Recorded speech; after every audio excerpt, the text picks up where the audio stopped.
Yep. The outermost region of the kidney is the cortex, renal cortex. The innermost region, renal medulla. The first thing they have you do in there are the blood vessels. The major blood vessel coming in from the abdominal aorta that you don't have to worry about. In the renal hilus, which is the point of entrance, is the renal artery and the renal vein. Okay. They come up in here and they branch into the segmental artery and segmental vein.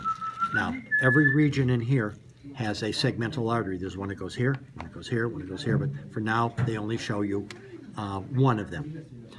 This is, okay, this is a lobe, so that's called the interlobar artery and vein. Okay? Here we have the arcuate, forming an arc, like the arc of a circle, the arcuate artery and vein. Now, out here, off of that, you branch and you form the cortical, meaning in the cortex, the cortical radiate artery, the cortical radiate vein. Right here. Okay? Making sense? Okay. This whole unit here is a nephron. We will talk more about him on this one here. Okay. These little guys in here, you could say to me, they are Bowman's capsule, or you could say they're renal corpuscles. Better to say renal corpuscles. This Easier to remember. This one, see these dots? Renal corpuscle, and inside a renal corpuscle is the glomerulus, and on the outside is a Bowman's capsule. Together, when you put the cover on top, they form a renal corpuscle. And that's this. This is a blow up of one of these, Okay. a blow up of that.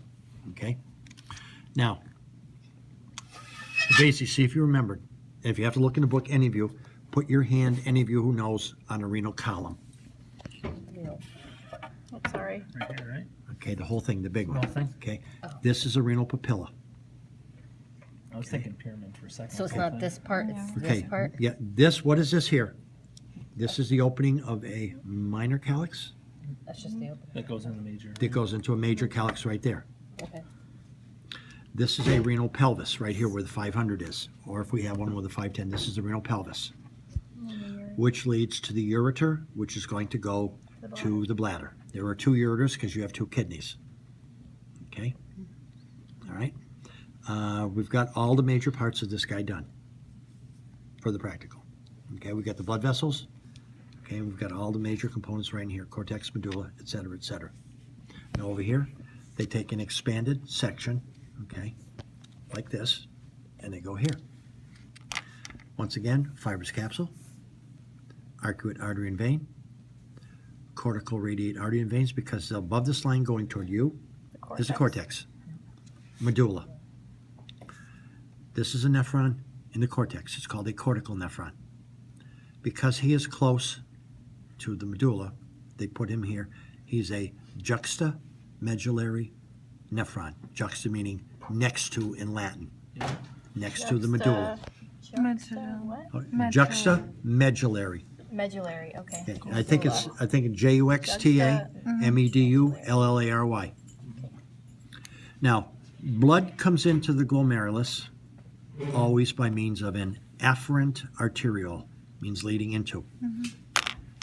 This is an afferent, and Avesi showed you the blow-up of the afferent, right? This is an afferent. It is always larger in diameter because by regulating the diameter of that with vasoconstriction or dilation, you can regulate the filtration rate of the kidney by a response doing that, okay? Slower or faster, all right? Now, once the blood has been filtered, it is going to leave the kidney, or the glomerulus, by a thing called the descending, or the, I'm sorry, the proximal convoluted tubule, which means closest to the glomerulus, aka the nephron. This is your proximal convoluted tubule, meaning bent and squiggly.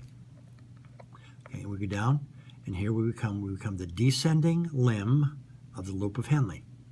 Now, when you read your notes and you do your studying, each of these does different things in it, and either reabsorbs or secretes things, manages water going back and forth. The big thing that you want to focus with when you study that is the movement of things like sodium, potassium, the effect of ADH and aldosterone on these, which is going to regulate how much urine you make versus how much water you retain. Now, I think you all know when you look at this, this is thicker than this. I'm not going to ask you a question, say, because it would be stupid on my part to say, is this the thick limb or the thin limb of the descending loop? You have to be reading Braille to feel with your fingers, okay? But this is the descending limb. This is the actual loop of Henle after the man who discovered it. It's a very important part because processes change as you go from here to here. Now we have the ascending limb of the loop of Henle. When we come up here, we have the distal convoluted tubule, which means the farthest point of the collecting system away from the glomerulus.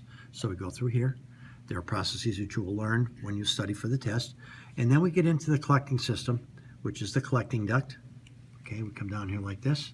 We go to a minor calyx, which will lead to a major calyx. This region here, by the way, is the renal papilla. If you look at the picture, renal papilla, collecting duct, minor calyx, major calyx, and somewhere down here will be the ureter going out to the bladder. Okay? That takes care of this one.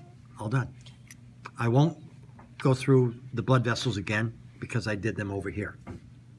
But if I did, Yeah, I have. this is arcuate, okay? This is interlobar, cortical radiate artery and vein. I'm going to do all the blood vessels here. I'm not going to do every single one because I want to come up with only 10 or 12 questions. And you could see right now that I could easily go to 30 or 40 questions, but I'm not going to do that. I want to get the biggies. Now over here we have a blow-up of one of these guys. We have a glomerulus. We have a Bowman's capsule. The whole thing together is called a renal corpuscle.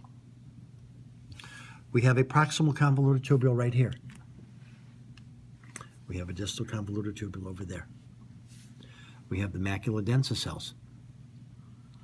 We have the juxtaglomerular apparatus. We have the afferent arteriole. We have the efferent arteriole. We have the podocytes, which are blue. These are called foot cells. They squeeze and constrict, or they relax and dilate. They regulate the diameter of this, which regulates the pressure within the kidney. If you're a person with high blood pressure, these things are probably in a partially state continuously of vasoconstriction, which jacks your pressure up. These squiggly lines here are called mesangial cells, okay, which is in your M. It's in the picture. That's not the picture. It's the next page, Matthew, which Matthew knows. Right there. So you got to look at this, and you got to look over here. The mesangial cells look like threads on the bottom of somebody's sneakers. Okay. This is the capsular space. This is the capsule. We're done with all the parts of this whole thing. That's all of them. I don't have